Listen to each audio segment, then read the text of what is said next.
தாய் தமிழ் உறவுகள் அனைவருக்கும் வணக்கம். ஒரு கவிதை ஒண்ணு படித்தேன். அந்த கவிதை மிகவும் அழகாக இருந்தது. நான் பள்ளிகள் திறக்கிற நேரம், இந்த மும்மொழி கொள்கையை ஏற்றுக்கொள்ளணும் அப்படின்ற ஒரு சூழல் ஏற்படுது.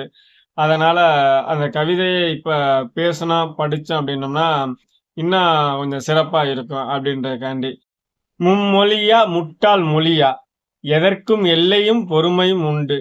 எண்ணம் உடையாததாலே திணித்தான் மும்மொழி. அரியணையில் இருப்பவர் தடுத்தாயிட வேண்டும். தம்முயிரை நீத்தாவது நிலைநாட்டிட வேண்டும். தாய்ப்பால் ஊட்டாமல் குழந்தை வாடுவதா, நாய்ப்பால் ஊட்டி அடிமை சிறை பூட்டுவதா?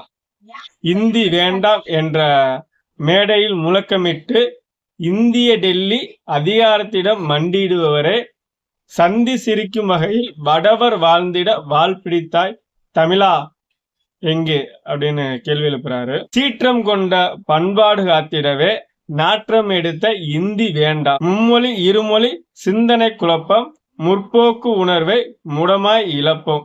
தமிழா தமிழை பிழையின்றி கற்பாய், தரணியில் விடுதலை ஆக்கம் பெறுவாய். இனமும் மொழியும் விடுதலை பெறவே காணம் அனுமதிக்க கூடாது இந்திய அறவே சொல்லி இந்த கவிதைய முடிக்கிறாரு.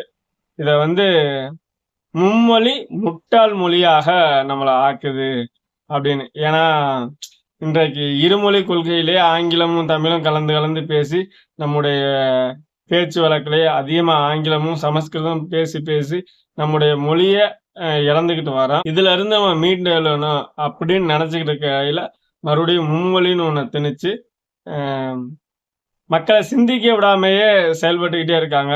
எது வளர்ச்சி, எது நாட்டுக்கு தேவை, எது அடுத்த தலைமுறைக்கு தேவை அப்படின்றத சிந்திச்சு ஒவ்வொருத்தரும் செயல்படணும். இந்த கவிதை பற்றி உங்களுடைய கருத்துக்களை என்னுடன் தெரிவித்துக் கொள்ளுங்கள். நன்றி, வணக்கம்.